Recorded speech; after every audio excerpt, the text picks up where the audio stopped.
What we're going to talk about is how a true Christian can contend for the faith in a world that platforms and prefers those who are fake Christians. One just note before we jump in.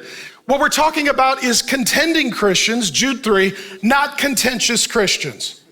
This is important. Contentious Christians are annoying.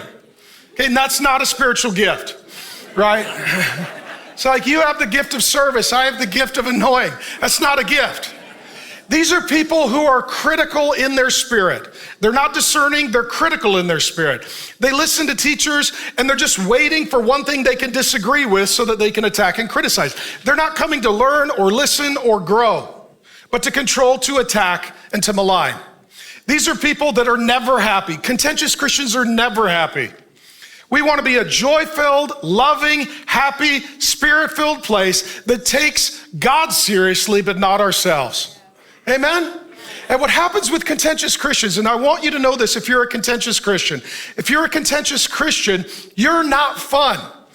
Okay? You're just not fun. And if you are a Christian, we got to be with you forever. So you got to fix that, okay? You got to fix that. And so what we're talking about is contending, and this is a military word where a commander gives an order to a soldier to go to the front line and fight and hold the line. This is like a word that's used in athletics where you're in an intense struggle against an opponent so that you're not defeated. What we're talking about is contending for the faith, not being contentious about the faith. Some translations will cause this word to be translated thus: struggle hard, defend, stand up, stoutly defend, vigorously defend, fight strenuously, fight with everything you have, and fight hard. The opposite of contending is called syncretizing. Everything God creates, Satan counterfeits. Syncretizing comes from an old word that means to combine or unite, things that shouldn't be. In our day, words like tolerance, diversity, love, unity, and reconciliation will be used to bring truth and lies and God and Satan and light and darkness together. And they are to be kept separate. So we want to contend to keep divided what God says should be divided.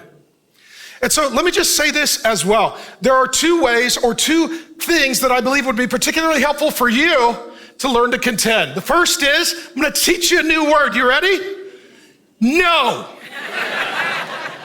No. Sometimes to contend, you just need to say no, right? Like, hey, my high school son thinks he's a girl. We're wondering if he can shower with your daughter at the high school after gym class. Answer, no, no, no, no, no, no, no. Will you pray about it? No. Hey, we'd like to have our, non-heterosexual marriage at your church building. Can we rent it?